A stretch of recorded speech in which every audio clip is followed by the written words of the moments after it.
shadows in the light of you. When I found the joy of reaching your heart, when my will becomes enthroned in your love, when all things that surround become shadows in the light of you. I worship you. I worship you. The reason I live is to worship you. I worship you. I worship you. The reason I live is to worship you. I worship you. I worship you. The reason I live is to worship you. The reason I live is to worship you.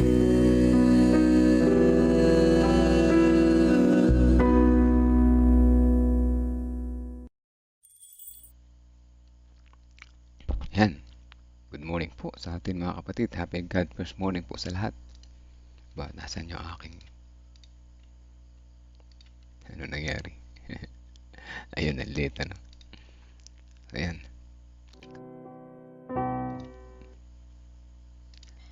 Kamusta po kayo mga kapatid? Hirap ng puyat ano po.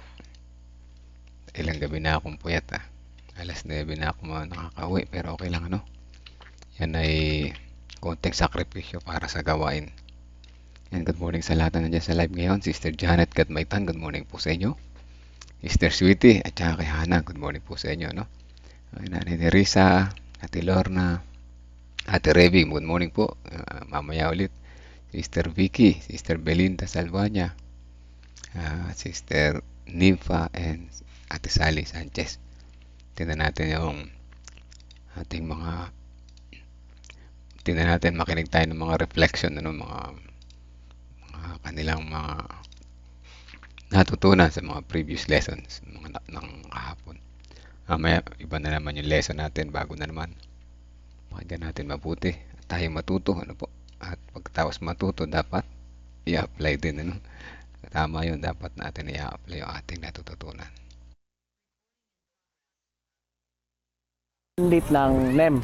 So na every month mayroong public crusade. Ang first thing to do nila ay they review the status of our church, the funding, kung makasupply ba or makasustain ba sa program na every month. Yun, pagkatapos ng review nila, mayroong evaluation at saka assessment as to the fund na for operating like discipleship, evangelism, and operating expenses. At saka pagkatapos nun, nakita nila na kailangang i-promote talaga ang COP. Yun, 2018, nagsimula ang promotion, mayroong strategies, mayroong implementation. Pagkatapos ng implementation, mayroong evaluation sa promotion ng COP. Pagdating ng 2019, I decided to 2018 rather, I decided to follow the systematic giving, which is 10%. By COP is 10%. So at that time, ang effect ng COP sa amin, hindi lang sa akin, sa amin as including my wife, is holistic. Hindi siya financial lang.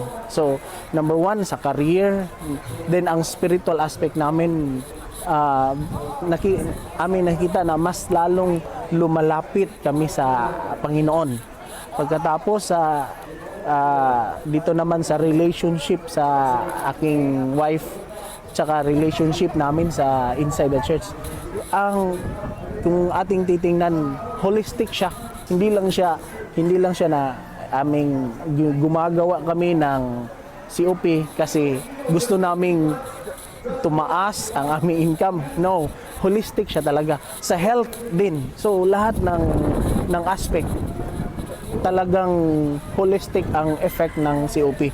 So para sa akin, para sa ating mga kaibigan, so I invited you to just follow or just experience with us with this kind of promotion. So thank you so much. God bless us all. Thank you, Elder Francis. Okay, that is another testimony. And we practice COP that is holistic in nature, in effect. Na kapatid, meron po kayong gustong sabihin? Any words from the participants in here in Zoom? Meron po kayong gustong i-reflect, mga kapatid? Any spiritual insights, please? Baka meron tayo dito sa ating live stream. Wala. Okay, pagbati mula po sa ating mga kapatid, meron po dito. Okay, buksan na po natin ang ating pong mga audio. Kung meron po kayong mga gustong i-share na inyong mga commitments, ano po nangyayari sa loob nyo, mga kapatid, how the Lord is talking to you, how the Lord is, paano kayo kinakausap ng Panginoon, paano kayo nai-encourage. Pwede po ba kahit maliliit na mga salita lang na mapasalamatan natin ng Panginoon. Amen. Para ma-encourage po yung mga kapatid nating sumusubaybay, saan kayo nanggaling, ano po ang mga pinagdadaanan niyo po, ano po yung inyong struggle ngayon dito po sa ating pong ipinopromote na combined offering plan, yung self-sacrificing efforts natin, yung sinasadya na mga efforts o mga handog na para sa pagtulong sa mga higit na nangangailangan. Meron po ba, mga kapatid? Nahiya kayo? Magbukas po kayo, Sister. Baka si Ate Marilyn. Ma'am Marilyn, meron ba kayong gustong sabihin? Nagtawag na. Okay, Pastor John, sino speaker natin ngayong umaga? Andito na ba siya? God first morning po, Pastor John. Parang hindi ko pa nakikita yung speaker natin. Good first morning po, Pastor. God first morning. Kumusta kayo dyan sa site? Maulan po. Opo, Pastor, magdamag pong umulan. Nako, kaya napuyat siguro yung ating mga manggagawa. Mga kapatid, sama natin sa panalangin. Maulan Nabasa, sa UP. nabasa po karamihan po, Pastor, ng mga manggagawa natin. Ayun, opo, nako. Sige po, at mamaya, nandyan din ako. Ano ba mga kailangan dyan para kailangan ba ng soy coffee? Yun po, Pastor, maganda po yun. Pampainit. Pampainit pala, sorry. Okay, so gabi po ay nandun ako at umuwi lang po pagkatapos po ng missional evening. So meron po gusto mag-testimony? Ano po ang iyong mga gustong ipangako sa Panginoon? Yung po ang commitment ninyo, mahirap ba? Ayan. Meron po ditong nagbigay ng a blessed God first morning po sa mga kapatid from Pantok, 70 Church, May Kawayan, Bulacan, from Brother Simeon Talusan. Good morning po, kapatid. And then, starting sa pag-sign ko sa KLAA, ako kasama ng aking 2 anak at ng aking asawa ay nagpa-practice na ng COP. Kay Pastor Noel Bornales Jr. Salamat, Pastor, sa inyo pong commitment sa Panginoon bilang tanda ng ating pagpapasalamat sa kanyang ginawa sa ating buhay. Okay? Ito po, mayroon po dito sa ating pong live stream. Good morning po sa inyong lahat dyan sa 33 na mga bilang po natin na nandyan po sa live stream. Mula po kay Kuya Carl and Ate Ana Estrada. No? Ideal talaga ang 20%. Subok na namin ang Panginoon, ipinamuhay na namin ito 1990s pa. Purihin ang Panginoon. Salamat po sa encouragement, Ate Ana and Kuya Carl. So na-affirm po tayo, ito pong ating mga kapatid na ito mula po sa Olonga po ay personally kilala ko po sila At talaga napakasimple lang po ng buhay ng ating mga magulang na ito. Ang aking po mga ate at kuya doon. Sila Kuya Carl, talagang sila ho ay faithful dito sa advocacy na ito. At ang kanila pong mga anak ay mga professional na po ngayon. May sarili-sarili na ho mga pamilya. Hindi ho sila pinabayaan ng Diyos. Simple lang ho ang trabaho ng ating pong kapatid na si Kuya Carl. At ang may bahay po niya na si Ate Ana po ay housewife po siya. Plain po mga kapatid, at sila ho ay nabuhay sa 80%. Binuhay sila ng Panginoon sa remaining na 80%. At higit pa po doon, maaaring sila po ay nagbibigay pa ng higit pa sa 20% na kanilang intentional. May sinasabi pong self-sacrificing effort. Self-sacrificing effort. At talagang sila ho ay hindi pinabayaan ng Panginoon. Nakita ko po ang kanilang buhay. Napakasimple lang, at ang Panginoon ang nagsapat sa kanilang pangangailangan. Purihin ang ating Panginoon. Okay, meron pa po ba? Any words, mga kapatid? Meron pa po tayong ilang minuto. Baka meron pong gustong magsalita sa inyo. Ayan, meron po dito.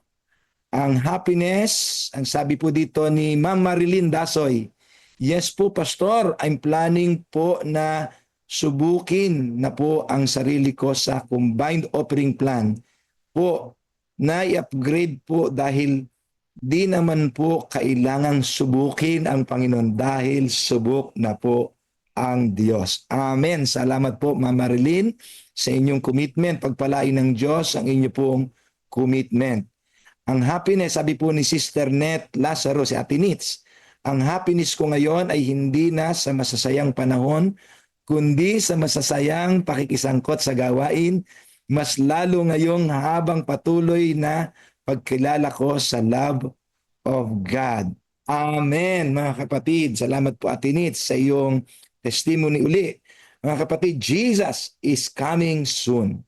Kinakailangan ng ating mga puso ay gayak na gayak sa pagsalubong sa Kanya. At sa ganitong mga kaparaanan, atin pong inilalagay ng sadya siya sa una ng lahat ng aspeto ng ating buhay. Dito ho sa ating pong ginagawang advocacy ng combined offering plan, nararanasan nating lubusan ng unti-unti at lubusan ng maisuko natin sa Kanya. Alam niyo po, ito po kasi yung pinakamahirap na pakikipagbaka, no?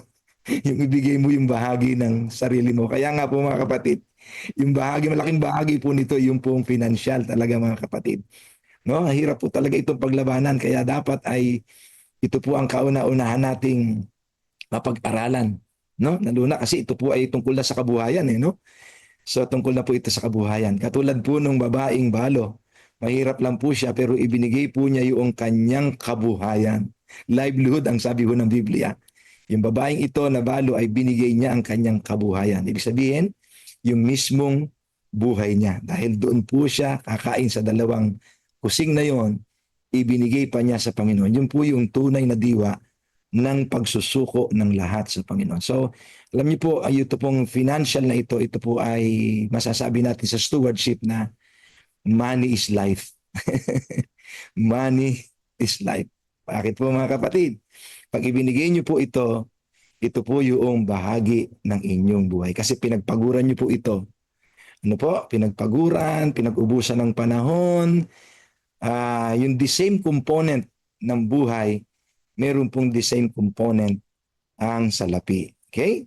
Kung ang sabi po ng isang author ay money equals life, no? Sapagkat ang pera po, para magkaroon tayo nito, kinakailangan po natin ng talents at panahon. Okay, talents at panahon. Hindi po tayo magkakaroon nito kung walang talent at panahon. So wala naman pong saysay ang buhay kung panahon lang, wala naman tayo magagawa, walang talent. So binigay po ito ng Panginoon sa atin, yung talent at panahon, para tayo ay magkaroon ng kabuhayan o ng tinatawag po nating salapi na magagamit sa ating pang-araw-araw na pangangailangan. Kaya kapag nagbigay po tayo nito, atin pong ibinibigay ang pinakamalaking bahagi ng ating buhay.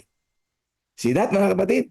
So when we give money to the Lord, combined offering plan, we are already sacrificing something sa Panginoon. Part of our life. Kaya ang hirap pong bitiwan yan. Diyan ho maraming nabibigo sa pagbitiw ng unti-unting palaki ng palaki na expression of love, dala ng pagpapasalamat sa ginawa ng Panginoon sa atin. So mga kapatid, sana po ay unti-unti na po natin itong napananagumpayan. Give our life to God. Give our combined offering to progress God's mission. Jesus is coming soon, and our life must be prepared as we meet Him in the second time. Palain tayo ng Panginoon, put God first, and you will never be last. Dadako na po tayo sa atin pong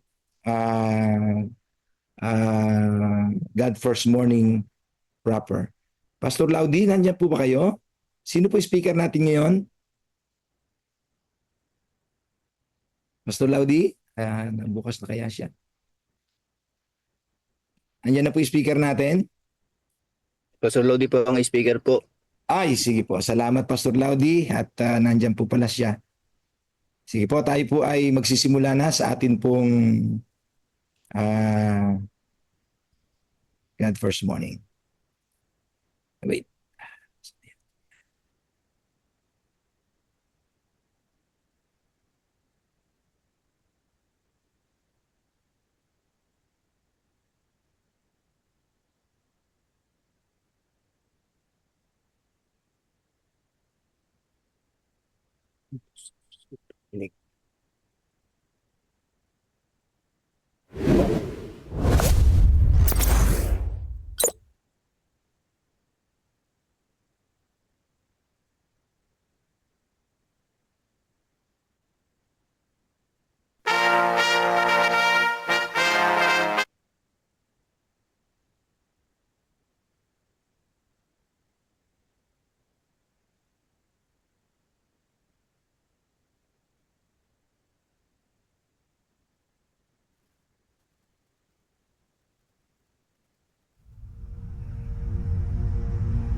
After Jesus returned to heaven, his disciples remained with the awesome task of taking the gospel to the whole world.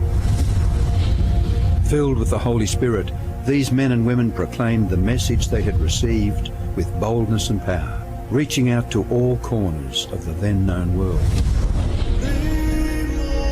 But it was not without great opposition, first from the Jews, then from the Roman state. Many Christians were faithful to the point of death, suffering torture and humiliation from cheering onlookers at the Circus Maximus and Colosseum in Rome and throughout the empire. However, the blood of the martyrs only paved the way for the further spread of the gospel. After years of persecution by the Roman emperors, one of them, Constantine, professed conversion to Christianity in 312 AD. Now Christianity became popular, but it resulted in many pagan practices and symbols entering the church, particularly in Rome. The Bishop of Rome assumed more and more power and authority and began to oppose and oppress all who recognized Jesus alone as the head of the church and who accepted the Bible alone as the supreme authority. To escape this increasing persecution, God's true people withdrew to the wilderness areas of Europe. In northern Italy, the Waldenses took refuge in the mountains. While many were slain, the light continued to shine in the darkness. God was still in control, and he began to raise up men like Wycliffe, Huss, Tyndale, Luther, Calvin and Zwingli to stand for his truth. They stood for the Bible alone, faith alone and Christ alone. In 1798, in fulfillment of Bible prophecy in the book of Daniel, the religious and political supremacy of the Roman Church was temporarily reduced when General Berthier removed Pope Pius VI from his throne. Consequently, in the decades that followed, there arose a great awakening of interest in the prophecies of Daniel, and many were convinced Jesus was soon to return.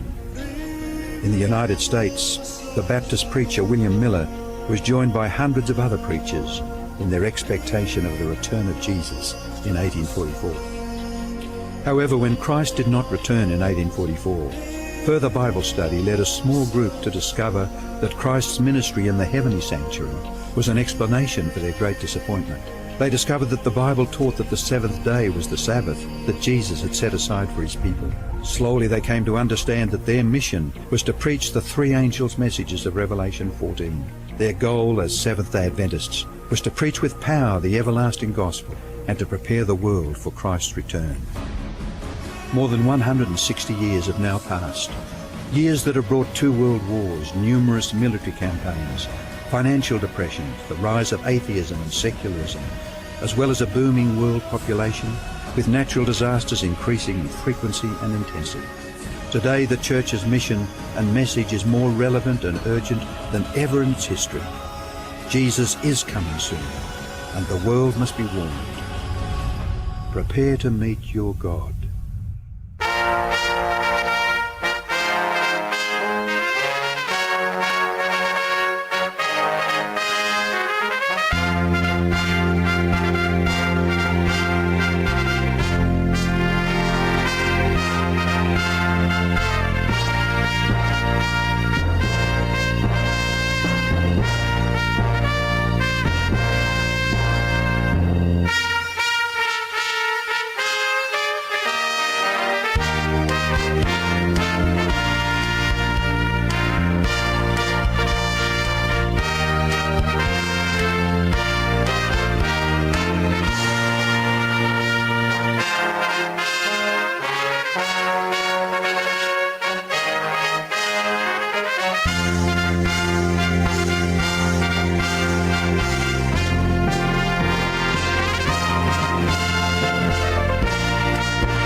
Andito ko ba si Brother Doms? Kapag wala po si Brother Doms, tayo ipangunan po sa opening prayer ni Sister Jesusa Romero. Susi.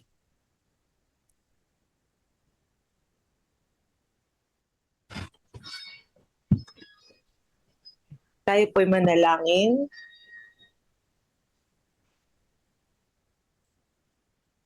Dakilang Diyos, sa umagang ito kami bibigay ng papuri at pasasalamat sa gandang umaga na ipinagkaloob sa amin sa panibagong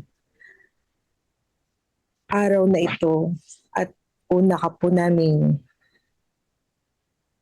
makasama at mapaglingkuran sa aming pagpapatuloy ng aming sinasagawang pag-aaral, pagpapalakasan para sa ikasusulong ng aming relasyon sa iyo. Aming dinadalangin na patuloy kaming gabayan, patuloy kaming samahan sa aming pag-aaral at sa aming mga naririnig na mensahe. Tulungan po ang may mga bahagi sa umagang ito at ito'y makatulong sa amin upang lalong lumakas ang aming pananampalataya at ang aming relasyon sa inyo habang kami ay naghihintay sa pagbabalik ng dakilang anak. Tulungan kami at lahat ang mga nakikinig sa aming mga kaibigan, sa lahat ng nakaririnig sa programang ito. Maraming salamat po sa pagtugon sa aming mga panalangin sa pangalan ni Jesus. Amen. Amen. Amen. Muli po mga minamahal ko mga kapatid, happy God morning! Tayo po'y muling binigyan ng Panginoon ng lakas at buhay sa umagang ito para sama-sama po tayong magpuri sa banal na pangalan. Mga minamahal ko mga kapatid na sa Zoom, pwede niyo po ba buksan na yung mga audio at sabihin niyo pong Amen and praise the Lord. Amen. Praise the Lord. Praise the Lord. Salamat po. Dito po sa AUP ay maulan. Kaya napakadulas. Yung pong iba ay tumutuloy yung tent. Yung pong iba ay walang kuryente. Pero praise the Lord pa rin. Sapagkat Diyos ay nagbigay ng karagdagang lakas at buhay sa umagang ito. Nais ko pong batiin ang lahat ng mga nasa Facebook Live nanonood ngayon. Magandang kapatid, maraming pong salamat sa inyong tutok sa God First Morning. Nawa ito po ipatuloy nyo i-share sa inyong mga kaibigan, kakilala, katrabaho, kamag-anak at sa lahat na inyong mga naabot ng influence para pahayano kabuti ang ating Panginoon. Dito po sa ating Facebook Live may mga kapatid po tayong bumabati. Katulad po ni Sister Mary Jane Faluria. Sabi po niya, Amen. Praise the Lord. Ang sabi po ni Sister Lolita, Amen po. Sabi po ni Sir Garde, Amen. At sabi po ni Pastor Raymond Lego, God first morning po sa lahat. Ang sabi ni Sister Ruth Munoz, Amen. At sa lahat po ng mga nakasubaybay sa umagang ito, patuloy po kayong pagpalain ng Panginoon. Salamat po sapagkat tayo ay muling binigyan ng Panginoon ng lakas at buhay. Sa umagang ito mga minamahal kong mga kapatid, ang nanguna po upang tayong lahat ay dalhin sa Panginoon sa pambukas sa panlangin ay si Sister Susie Binida. Sa po yung ating Children and Education Director. At sa umagang ito, mapalad po tayo sapagkat atin po makakasama ang pinili ng Panginoon para magbigay ng kalakasan sa atin. Kanya pong muling ilalahad ang isang paksa na nasa Council on Stewardship. Walang iba kundi si Pastor Lodever Gatos, ang ating pong Ministerial Secretary.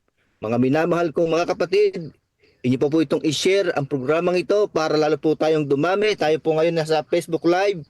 Nanonood ay 54. Salamat po sa inyo. At na magbibigay po sa atin ng United Prayer sa Adoration and Confession. Tayo po ipapangunahan ni Sister Ninita Lazaro. At sa Thanksgiving Explication, tayo po ipapangunahan ni Sister Polly Bidayo. Mga minamahal ko mga kapatid, salamat po. Tayo po sa Zoom ay 32 na. Inyo po itong i-share sa ating mga district pastor, ating pong kalampagin ang ating mga kaanib para sila pumasok sa Zoom at manood pa ng FB Live sa ating God First Morning. Mga minamahal kong mga kapatid, salamat po sapagkat tayo ay muling nagkasama-sama sa umagang ito upang katagpuin ang ating minamahal na tagapagligtas. Marcos heard a preacher saying that offerings given and distributed according to biblical principles produce a broader impact and more equitable growth on the mission work. Intrigued, he asked for clarification, and the pastor told him that 3 of those principles are: first, regularity. The frequency should be determined by God's blessings, not the church's needs or even our goodwill. This means that every time we receive an income, which is a blessing from the Lord, we should honor Him with both our tithes and offerings. The second principle is proportionality. A proportional offering means that the offering amount is adjusted as the income is modified. Many choose a fixed proportion or percentage of their income or increase to give to the Lord as an offering. And the third principle is a glocal mindset. Glocal stands for global and local at the same time. Our missionary effort and consequently our offerings should carry the plan of salvation to the area where we live and also to all the whole world. The Adventist Church devised an offering distribution plan called the Combined Offering Plan to make this distribution more equitable. According to what is suggested by the Combined Offering Plan, 50 to 60% of your total offering should support your local church's mission, sponsored by the church's budget. 20 to 30% will support the regional mission, usually sponsored by the conference, union, and division. And 20% should support the international mission, which the General Conference supervises through the World Mission Fund. Then the pastor told Marcos that where the combined offering plan is practiced, roughly covering 90% of the world Adventist population, every unassigned offering is automatically distributed that way. This distribution plan provides equitable growth to local, regional, and international missionary projects, ministries, and initiatives. But in regions where this plan has not yet been adopted, those willing to produce a glocal impact must manually distribute their promise offerings using similar proportions, according to Acts 1:8, simultaneously covering local, regional, and international needs. Marcos decided to become a glocal missionary agent through his offering. You are also invited to join him in advancing Jesus' commission to be his witness simultaneously in Jerusalem and in all Judea and Samaria and to the end of the earth, which means locally, regionally, and internationally. As we return our tithe and promise, may we put our desires last and God first.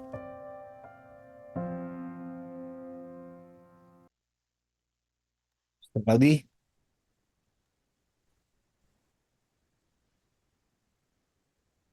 Gandang umaga po muli mga minamahal na mga kapatid. God first morning po sa lahat ng tumutunghay sa Facebook Live. Ganon din po dito sa ating home platform Zoom. At nawa sa umagang ito ay muli po tayong nabiyayaan ng ating mahal na Diyos ng lakas at ng tibay ng katawan upang harapin ang mga hamon ng buhay sa maghapon nating paggawa. Narito pa rin po tayo sa isang pag-aaral na batay sa Counsels on Stewardship. At ito po ang chapter 1 at nasa section po tayo ng Paul's Argument Against Selfishness. At ito po ay napakahalagang tignan po natin ngayon. At makita po natin ang mga prinsipyo ng ating mahal na Diyos na ipinapakita po sa atin ngayong umaga. At ako po'y naniniwala na sa umaga pong ito ay higit na ating maintindihan at unti-unti lalong nagliliwanag sa atin ang mga payo ng ating mahal na Diyos pagdating sa pagiging tapat na katiwala ng ating mahal na Diyos. Atin hong pasisimulan sa unang bahagi. Ito po ay 3 lang at para matandaan po natin. Una sa lahat, mga kapatid, ang sabi po ng aklat, the character cannot be complete in Christ when self-love and covetousness are retained. Ito ang isa sa pinakamahalagang bagay na dapat po natin tandaan. Yung ano ba ang implikasyon ng self-love? Yung self-love and its implications. Meron pong dagdag na kaalaman na sinulat din po ni Mrs. White ang sabi po dito about the danger of excessive self-focus. While there is a healthy regard of self-worth as children of God, the problem arises when self-love becomes a barrier to spiritual growth. Self-love prioritizes personal desires over God's will, fostering pride and selfishness. Ito pong sinasabi ni Mrs. White, mga kapatid, na isa hong mga payo sa atin nang sabi, ang panganib sa sobrang pagtingin sa ating mga sarili, na kung saan ay dito nakafocus ang ating mga mata, ang ating isip, ang ating puso. Ang gusto ko hong dalhin sa inyo ngayon, mga kapatid, katulad din na sinasabi sa Steps to Christ, page 43, the warfare against self is the greatest battle that was ever fought. The yielding of self, surrendering all to the will of God, requires a struggle. But the soul must submit to God before it can be renewed in holiness. So the character really cannot be complete in Christ when self-love and covetousness are retained. Sapagkat, mga kapatid, yung covetousness is an hindrance. Covetousness, or an excessive desire for material gain, is repeatedly addressed by Ellen G. White as a sin that draws the heart away from God. And it reflects misplaced priorities where earthly treasures are valued over heavenly ones.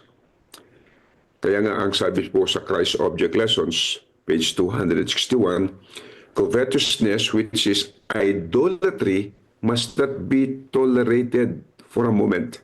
It is a sin that is abhorrent to God because it creates selfishness and disconnects the soul from Him.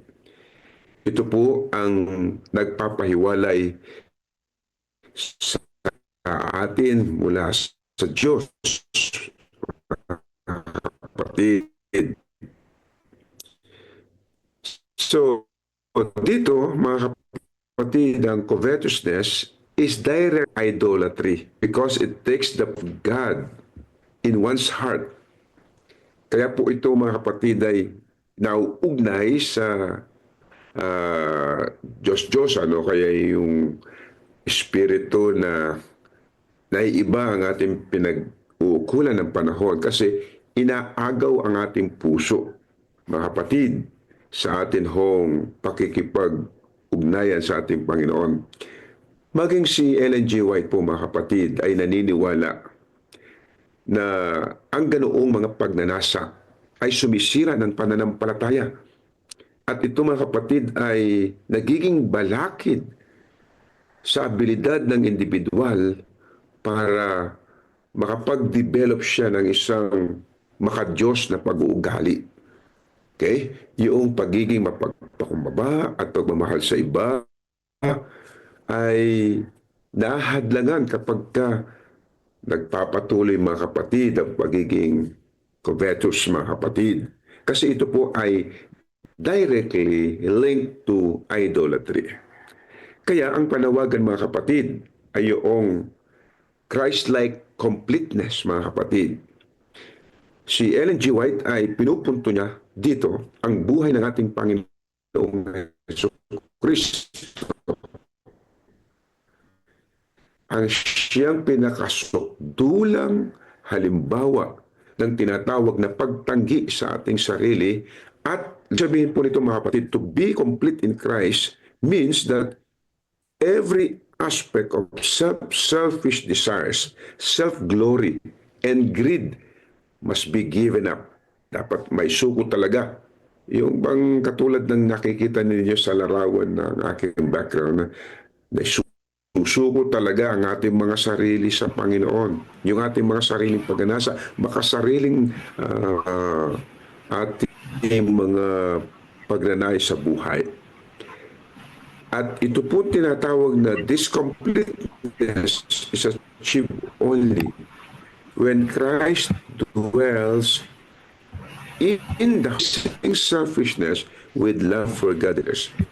Kapag ka wala hong magte-take over na bago sa puso natin at nagahari ang kasakiman, katakawan, pagkamakasarili, mga kapatid, kailanman ay hindi mababago ang ating buhay. Ang aklat ng Desire of Ages, page 641, ang wika ni Ellen G. Love to man, earthward manifestation of the love of God was to implant this love to make us children of that the King of glory became one with us. The completeness in Christ requires us to reflect His self-sacrificing love, allowing no room for self-love and covetousness. Kaya yung unang bahagi ng ating tinatalakay na the character cannot be complete in Christ when self-love and covetousness are retained, ay meron pong mga bahagi dito na gusto ko hong ipahayag sa inyo. Una, mga kapatid, paano mangyayari na ang ating mga sarili ay maging kumpleto sa Panginoon? Actively seeking to serve others over oneself. Yung aktibo tayo na hinahanap, tinitignan, una muna ang kapakanan ng ibang tao. At ating kinikilala na ang mga material possessions ay mga kasangkapan lang para pagpalain ang iba. Hindi para ito'y itanghal ang ating mga sarili. Meron po kasing mga tumutulong, ginagamit ang kanilang kaperahan, ginagamit ang kanilang ari-arian, para magkaroon sila ng tinatawag na, in return, ay yung tinatawag na self-gratification.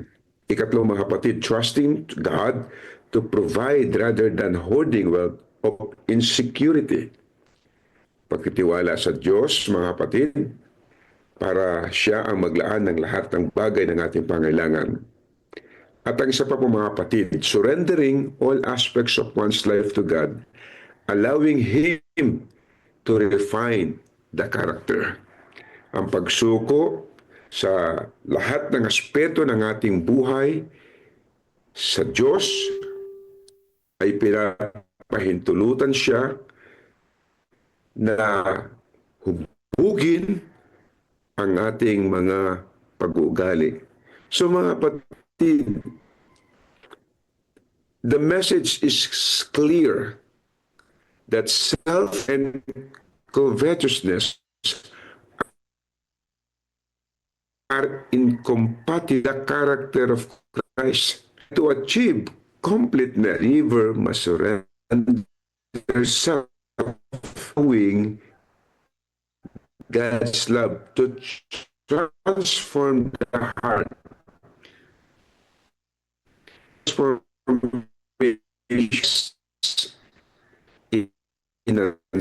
And the focus on heavenly treasure.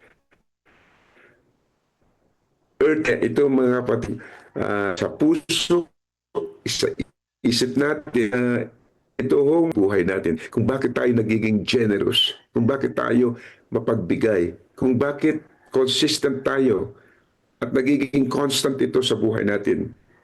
Hindi lang, mga kapatid, na nagbigay tayo,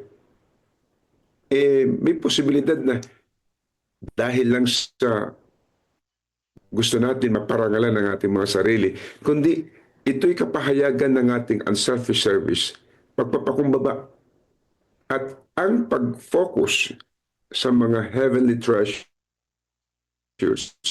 rather than yung mga earthly gains. Okay? The second one, mga kapatid,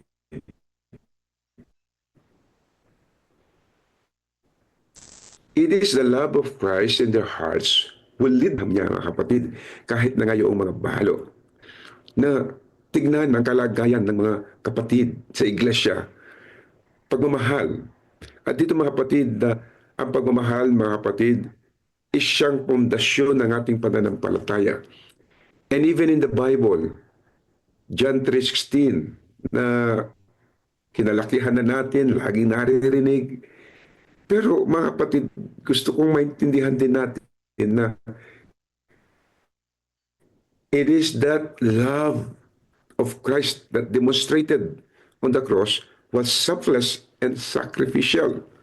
And when we receive this love, it transforms us from the inside out.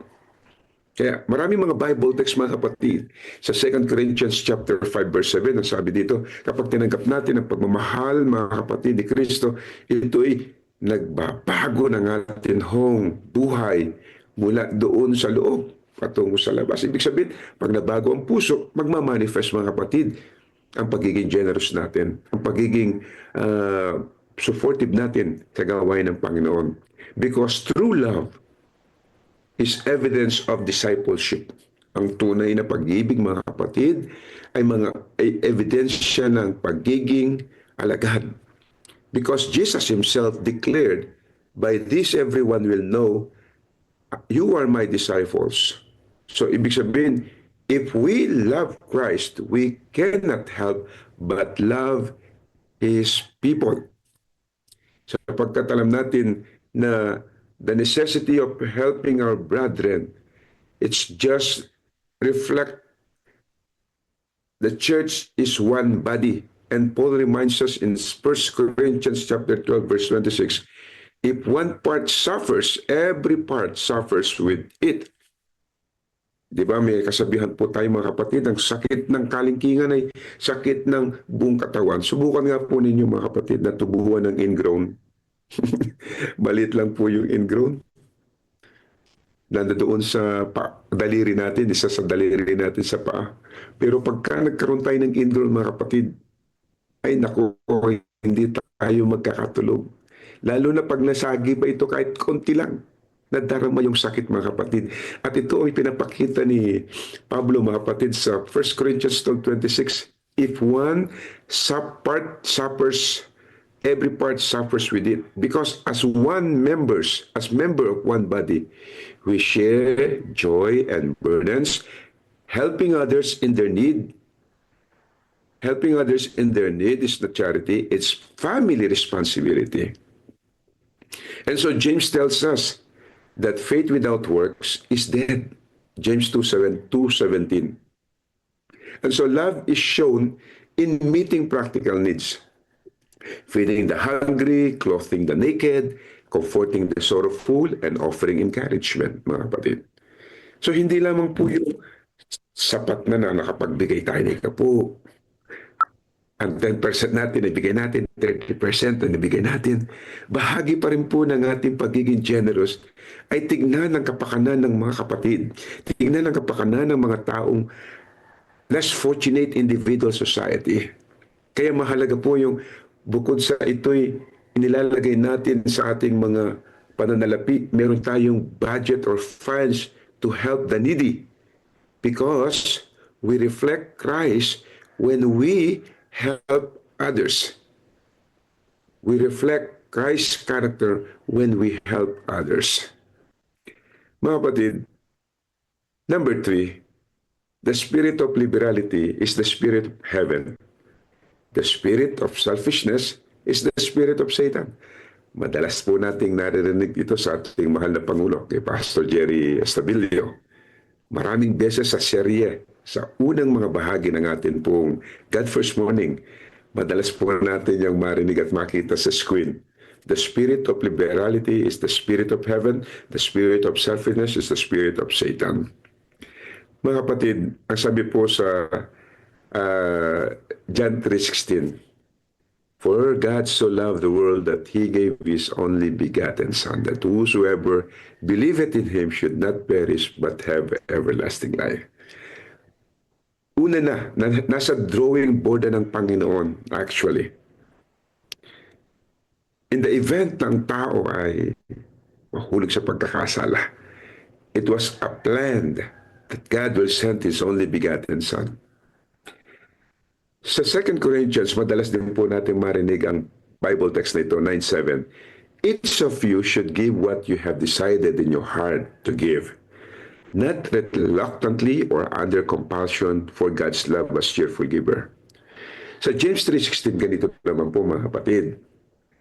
For where envy and selfish ambition exist, there is disorder and every evil practice. Napakaganda po, ano po mga kapatid? Sa translation na ito, for where envy and selfish ambition exist, there is disorder and every evil practice. Mga kapatid, dito sa bahaging ito, gusto ko pong maintindihan ninyo na yung the spirit of liberality, actually, it's the essence of heaven. The spirit of liberality flows from the very nature of God. Everything about God speaks of generosity. Meron na po ba kayo nakita sa mga ipinahayag ng ating Panginoon na mga salita na nahihiwalay sa pagiging generous niya, mga kapatid? Sabi nga po, ulitin natin yung John 3:16, God gave His Son, for God so loved the world that He gave His only begotten Son. And God gives abundantly. Romans 8:32, na sabi niya, He who did not spare His own Son, but gave Him up for us all, how will He not also alone with Him graciously give us? Kung yung bugtong na pwedeng mahulog mula sa langit at ibigay ang mga pagkain sa ating mga pagkainan, mga kapatid, hindi mangyayari na kung sa material na bagay ay pagdadamot pa ng ating Panginoon. Kung sa mga ibang mga bagay nakikita natin na parang nagkukulang tayo, mga kapatid. Tingnan muna natin yung isang bagay na naipagkaloob ng Panginoon. Buhay niya, buhay ang ibinigay. Anak niya na bugtong ang ibinigay.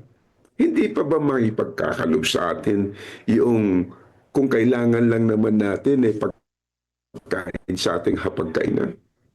At pinatunayan ng Diyos ang kanyang kabutihan at pagmamahal sa atin.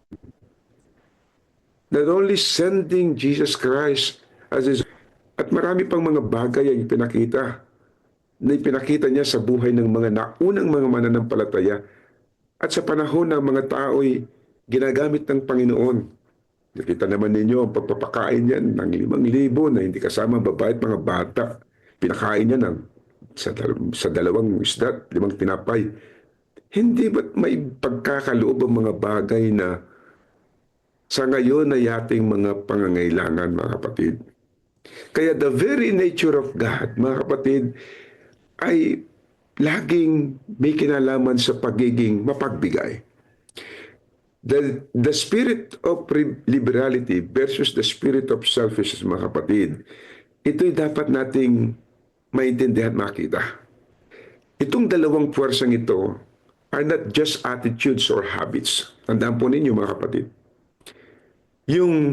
The spirit of liberality versus the spirit of selfishness, these two forces are not just attitudes or habits. They represent opposing kingdoms. The spirit of liberality embodies the heart of heaven, the essence of God's nature. Meanwhile, the spirit of selfishness reflects the kingdom of darkness, rooted in the rebellion of Satan.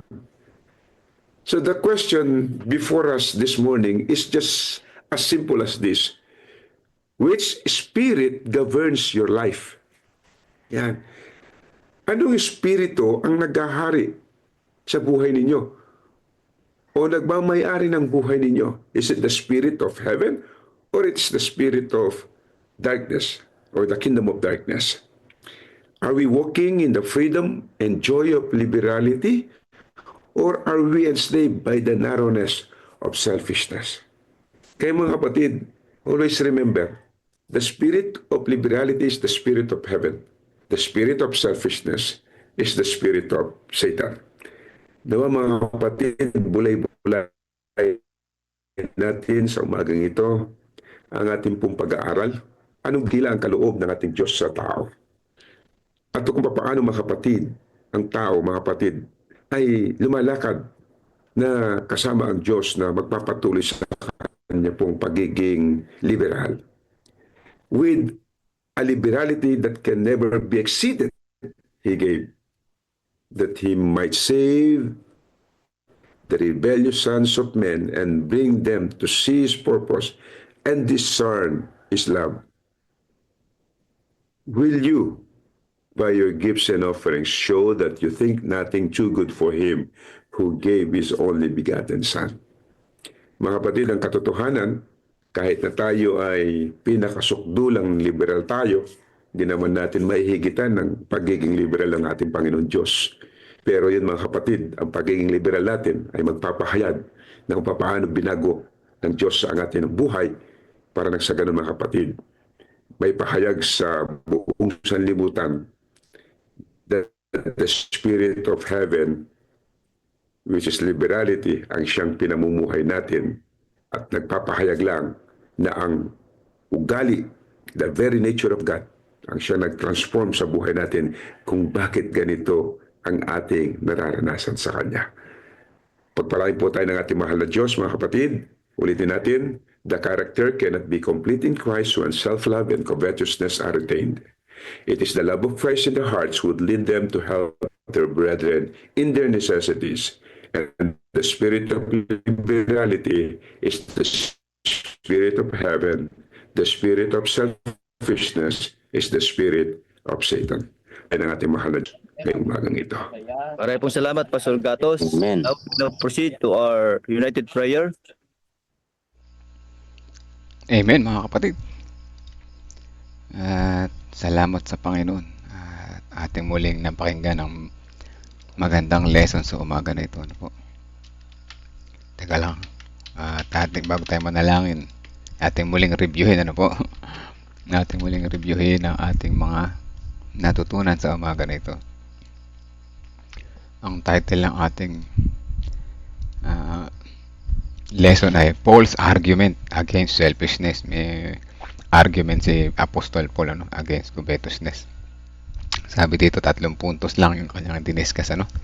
Una, yung pagiging ang kompletong pagiging Kristiyano. Yan. Paano daw tayo maging kompletong Kristiyano? Hindi daw pwedeng tayo ay umiibig kay Kristo pero tayo ay madamot o makasarili o mapag-imbot. Covetousness yung ginamit na word pero parehas din yun ng mayahalin tulad natin yun sa pagiging makasarili o madamot.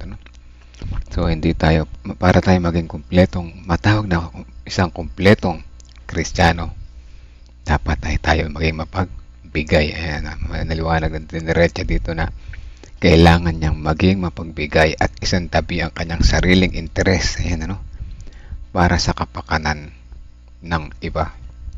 Grabe, minsan pag naisip mo na ba't ang hirap naman maging Kristiyano pala. Pag ganyan ang naisip mo, selfish tayo yan, So, hindi tayo magiging tunay na Kristiyano. Yes, sabi lang natin sa sarili natin, yes, I'm Christian. I'm waiting for Jesus soon return. Pero nung pala yung ating puso ay madamot. So, hindi. Fake news tayo niyan, Pangalawa, paano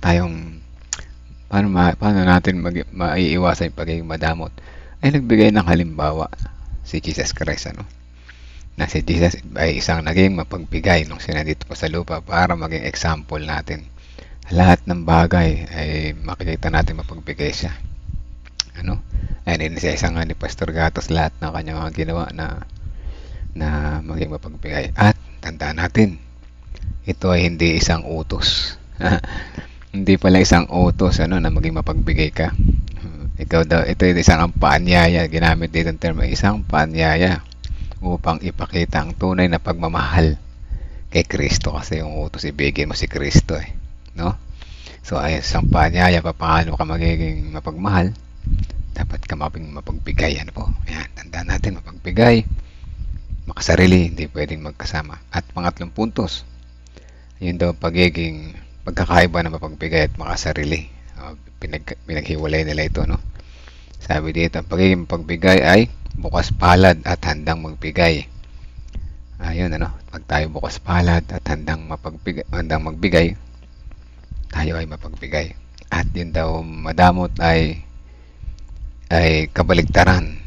Pagiging makasarili, espiritu pala ni Satan yan, At espiritu naman ni Jesus yung magiging mapagbigay. Yan, po. So alam nyo na, alam na natin, pag tayo pala mapagbigay at hindi madamot, kay Christ, spirit yun, Jesus spirit. Kung tayo naman ay madamot at makasarili, Satan spirit. Naku po, medyo delikado, no? So, ayan na po, yan ang ating maigsing lessons na summary ngayong umaga na ito. At wag nating, sa totoo lang, ano, ako din dati ay, pag narinig ko pa lang yung ganitong sermon or message, marumi na agad yung isip ko. Marumi ang laman ng isip ko. Nung pala ang dahilan nun, dahil ako ay tunay na madamot. Selfish. Paano ako nabago, mga kapatid? Kasi nakita ko yung kabutihan ng Panginoon sa aking buhay. Paulit-ulitin ko po itong sabihin na magbabago yung ating puso kapag nakita natin ang kabutihan ng Panginoon sa atin. At magiging handa tayong isuko yung ating puso sa Kanya. Sa pamamagitan ng pagtitiwala at pagtatapat sa Kanya. Ano po? Hindi lamang ng bulsa. Unang-una dyan yung ating puso, yung oras. Ano po? So yan mga kapatid, magandang lesson sa umaga na ito. At nawa, lahat tayo na bless. Alisin ang ating magiging makasarili. At tayo matuloy na maging mapagbigay. Nice kong basahin yung sinabi ng ating kapatid, Sister Medin Peligro Kutaw. Good morning po sa lahat. Seek ye first the kingdom of God. Ito yung pinaka-basic talaga, no? Kapag nakita mo yung kaharian ng Panginoon at ang kanyang kabutihan, all things will be added unto you. Ano po? Sabi na ni Risa, Panginoon po ay tunay na kaligayahan. Ayan. Ang madarama mula po nung ako ay mag-devotion kay Pastor Nelvin. Ito sinasabi ko, ano po? Tunay na yung devotional ay malaki ang nagagawa sa ating karakter. Legit yan. Pero ngayon, ano yung dapat natin gawin? Ano yung dapat natin gawin? Dapat natin ibahagi sa iba. Yan. Sa church, mag-testimony tayo. Encourage natin yung kapatiran. O paano tayo nabago sa pamamagitan ng pag-attend sa devotional and prayer. Maaari din sila magbago. Kaunting sandali lang naman yan. Maximum 1 oras pagka kay Pastor Nelvin wala pa, no? Short, less than 1 hour. Pero tunay na matututo at magbabago tayo. Praise the Lord po, no? So, pakisama po sa prayers, Sister Yoli Agacosta. Gumaling ako sa aking ubo, sipon at lagnat. Nako po. Ayan ay tatlong combination, ano? Pag tumagal na po yung inyong ubo ng more than 3 days, antibiotic na po yata ang kailangan dyan. See the doctor po, no? Ang lagnat dapat ay 1 to 2 days ay mawala. Pag hindi ay see the doctors na po. Huwag niyo pong masyadong patagalin, lalo na yung lagnat. Humihina ang iyong resistensya pag may lagnat. Ano po? Isama natin kayo sa panalangin dahil ang tunay na manggagamot ay ang Panginoon. Ang doktor ay magbibigay lang ng instruction para ating sundin.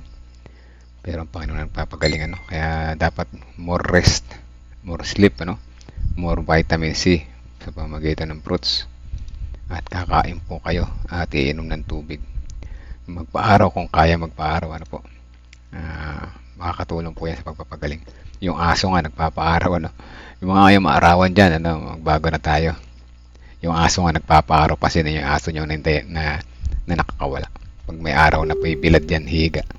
Sunbathing. Buti pa yung aso nagsa-sunbathing. Tayo ayaw nating umitim. Di ba? Sige po, mga kapatid. Teka, meron yatang wala naman. Sige. Tayo po yung manalangin, mga kapatid. Ano wala? Let's pray po.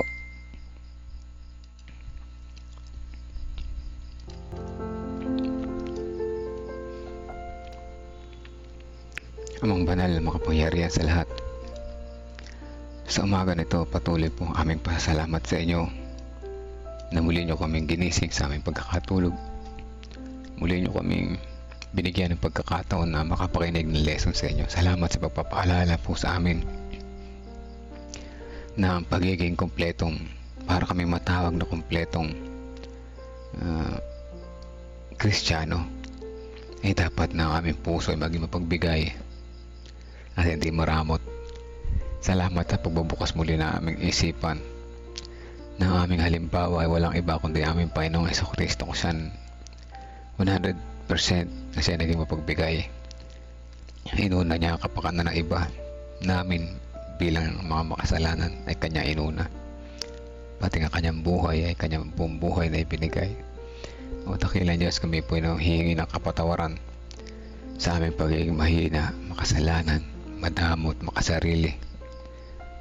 Hindi kami makapagbigay po sa inyo ng aming oras sa inyong gawain. Ang aming bulsa ay sarado para po sa inyo. Patawad po kami maraming makasalanan. Sa mga devotional na ito kami nagigising, kami na nare-remind at nare-revive. Nawa, tulungan niyo po kami maalis sa aming puso ang pag-iisip ng di maganda. Pagkus mapalitan ito ng puso mapagbigay at pusong hindi madamot sa ano pa mang bagay. Maraming salamat po sa mga lesson sa bawat umaga. Tulungan niyo po kami ma-share din naman ito sa iba sa ano pa mga kapamarahanan na aming nalalaman. Sa pagpapatuloy na namin isama sa panalangin ng mga prayer request ng kapatiran. Una-una si Sister Yoli Agacosta. Sa sandaling ito siya po ay nilalagnat, may ubo at may sipon. Kayo po ang dakilang manggagamot. Alam namin na kayo magpapagaling po sa kanya. Patuloy niyo po ituro sa kanya ang kanyang mga dapat gawin, kanyang mga hindi dapat gawin. At kung kinakailangan ay makapunta po siya agad sa doktor upang siya ay mas mabigyan ng mas makarampatang lunas sa kanyang karamdaman. Dalangin din po namin patuloy ang kanyang buong sambahayan, kanyang pamilya, mga anak, ang kanilang mahanap buhay. Patuloy niyo pong pagpalain upang sila rin naman ay maging pagpapala sa iba. Dalangin din namin ang kanilang mga puso. Patuloy na hipuin ng inyong mga kamay na makita ang inyong kabutihan at sila bilang isang lingkod ninyo ay mas maging malapit po sa inyo sa bawat araw ng kanilang buhay. Dalangin din po namin patuloy ang iba pang may mga prayer request, may mga karamdaman sa mga sandali na ito. At gayon din yung prayer request ng aming kapatid na si Brother Francis Perlis. O dakilan Diyos, siya ay minsan na nagtapat na naglingkod po sa inyo, ngunit sa kabila ng mga pagsubok sa buhay, siya ay may panandaliang naligaw. Nais niya magbalik sa inyong paanan, o dakilan Diyos. Gamitin niya po ang inyong mga banal na anghel, mga lingkod, na siya ay muling maibalik sa inyong sa pagtitiwala po sa inyo, makasama namin at ang kanyang buong pamilya sa pagsamba, pagtitiwala, paggawa para sa inyong mga gawain. Dalangin din po namin na iba pang may mga karamdaman, ang mother ni Ma'am Karin, si Tatay Divino Alabanza, si Sister Vicky, gayon din naman si Sister Hazel sa nabibigatan sa buhay, Sister Melba Tabios Yenson, Sister Irian May Melihor, Teresita Dairitre sa kanyang iniindang bukol sa kanyang leg, ay patuloy niya po itong ihipuin na niya mapagpagaling na kamay at wag nang lumalapat, patuloy na lumit at maglaho na sa tulong po na inyong mga mapagpagaling na kamay at mga kaalaman na binibigay sa kanya. Ito po ay makatulong ng lubos. Gayon din yung kanyang kapatid na bagong baptismo, ay patuloy po siyang palakasin sa pananampalataya, ano po mang pagsubok ang darating sa kanyang buhay. Gayon din dalawang anak nila at mga apo na may makasama nila sa sambahan. Dalangin din namin si Tatay Carlito Tomas, Nanay Juning Alpindo, Sister Ana Rosbel Hermino, Sister Adele, gayon din si Tatay Noel Alpindo, si Tatay Aming Pakleb. Patuloy na sila ay hipuin na niyo mapagpagaling na kamay, hindi lamang sa kanilang physical na karamdaman, lalo higit ang kanilang spiritual na karamdaman, na patuloy na magtiwala at magtapat po sa inyo sa kabila ng kanilang nararanasan pagsubok sa buhay. Sinasama din po namin sa panalangin si Sister Hannah, na anak ni Sister Sweetie. Siya po ay patuloy niyo pong palakasin sa bawat araw, more knowledge para kanyang ipagpatuloy ang kanyang malusog na pamumuhay. Sa ganon, di lamang ang kanyang katawan na maging malusog, gayon din ang kanyang isipan at ang kanyang puso ay patuloy na magtiwala po sa inyo at patuloy na lumakas ang kanyang pananampalataya at maging halimbawa din naman ng iba na nagtatapat at naglilingkod po sa inyo. Kailangan din po namin ng mga malalayo sa family na nagtatrabaho, Brother Rudy Masiklat, si Sister Aisa Erilia, Sister Joy Valencia, Sister Tintin Buboy, Brother Buboy at iba pa. Gayon din yung tatay ni Sister Joy Valencia. Gayon din yung may mga karamdaman at mga nagpapalakas, mga nagbibigatan sa buhay. Dalangin namin sama-sama sa umaga na ito si Ate Lorna, Kuya Bobby sa kanilang mabigat na trabaho araw-araw. Patuloy niyo po silang palakasin ang kanilang resistensya at ang kanilang pangatawan. Gayon din si Ate Grace Amano sa kanyang sa banig ng karamdaman, ay patuloy niyo sa palakasin, di lamang sa pisikal, lalo higit sa espiritual. Gayon din Sister Amy Gilantang, Nanay Pina, Tatay Rudy, Baby Josiah, si Brother Benjamin, Sister Lynn Peralta, Sister Buena, si Ma'am Love Joy Diwa na patuloy pa rin nasa banig ng karamdaman, Brother Gregorio Santin, Kuya Jerry Bourbon, si Ma'am Sheila Kasamurin, Sister Feli Domingo, Sister Lorna Cabiedes, Sister Ana Manuel, Sister Erica Eli Santos Rivera, Sister Tina Santos. O dakilan Diyos, mga kapatid namin na ito, iba yung nasa recovery, ang iba yung nasa banig ng karamdaman, iba yung nagpapalakas at patuloy na nagtitiwala po sa inyo. Ipuin nyo kami na inyong mapagpagaling na kamay ayon sa inyong kalooban at matuto kami sa inyong mga aral. Sa pagpapatuloy nais namin isama sa panalangin ang mga nakikinig ngayon, ang aming maghapon, pagtatrabaho, ingatan niyo po kami. Ilayo niyo po kami sa anumang kapahamakan ng mga nagtatravel, gayon din pumapasok sa eskwela, naghahatid ng mga bata. Ingatan po sila sa daan at malayo sa anumang kapahamakan. Lalong higit ang aming mga pang-aaral na ginagawa sa Bulax, General Tino at San Leonardo. Patuloy niyo kaming samahan sa bawat sandali naming pagpupuyat nawa ang mga aming mga interes ay maging mabuksan ang kanilang puso at isipan, makita nila ang inyong kabutihan, ang inyong pagmamahal, ang inyong pagpapatawad at bilang kayo ay isang aming tagapagligtas. Dalangin din po namin ang sambahayan ni Nanay Nerissa. Patuloy niyo po siyang samahan sa kanilang pamumuhay, maging halimbawa siya sa kanyang buong pamilya at makita ang inyong kabutihan. Gayon din naman ang sambahayan ni Sister Sinaida Manarang. Sama namin sila sa panalangin ng mga ganito. Patuloy niyo silang pagpalain ng mga karunungan na nagkagaling po sa inyo at kanilang maibahagi din naman sa iba. Gayon din ang sambahayan ni Sister Yoli Acosta, Sister Wilma Fernandez, ang sambahayan ni Sister May Grisela, ang sambahayan ni Ma'am Femi, gayon din ang sambahayan ni Sister Marilyn Garcia, ang sambahayan ni Sister Vicky Jimenez, ang sambahayan ni Sister Shirley Jacinto, ang sambahayan ni Sister Elizabeth Erese, ang sambahayan ni Sister Belen Reyes, ang sambahayan ni Sister Medin Peligro Cutao, ang sambahayan ni Kuya Melchor Canlas, ang sambahayan ni Brother Jojo Gatmaitan, ang sambahayan ni Ate Mitch, gayon din ang sambahayan ni Sister Teresita Dairet Reyes at Sister Sweetie Burgos, gayon din ang sambahayan ni Ate Revi at ang kanyang buong sambahayan sa Iglesia Kapatiras San Leonardo Church o Dakilan Diyos. Amin pong sinusuko ang aming mga buhay. Kami po ay inyong pangunahan sa aming pang araw-araw na pamumuhay. Maitaas namin ang papuri sa inyo at kami maging mapagbigay ayon sa inyong kalooban at hindi lang sa aming kagustuhan. Patawad po kung ano man ang aming nagawang pagkukulang at pagkakasala. In Jesus' name we pray. Amen. Amen. Amen mga kapatid. Salamat po sa mga prayer warriors. Salamat sa mga patuloy na sumubaybay. Salamat po sa patuloy na nagbabahagi. Alam ko na bless kayo sa umaga nito. At good morning po sa lahat na nandiyan sa background. Kaway-kaway po kayo para kayo makita natin. At may sama natin sa prayer. Ayan na po. Parang may eyebag na yung aking mga mata. Ganun pa man. Sa akin kasi alas 9, puyat na yan. Puyat na ako yan mga kapatid. Alas 9, makakarating kami ng bahay. Alas 9, mga 9-10.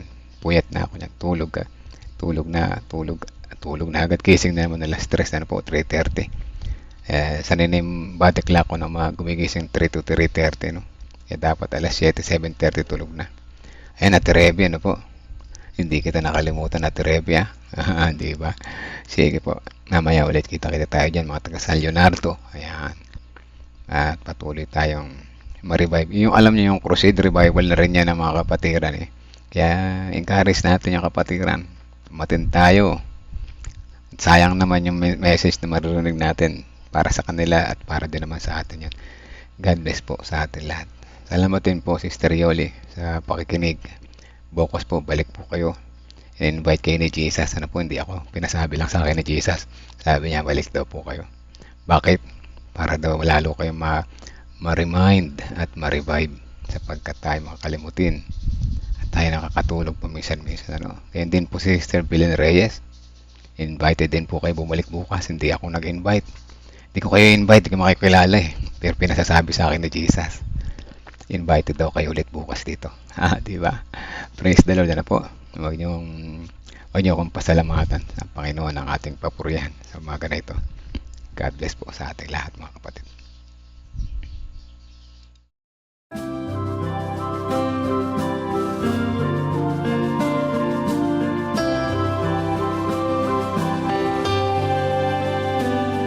I hear the voice of Jesus calling. My answer is, I will go. I see the need of people crying. My answer is, I will go. I go to share the message of love. I go to share the blessed hope. But if I get discouraged, I call to Jesus' help.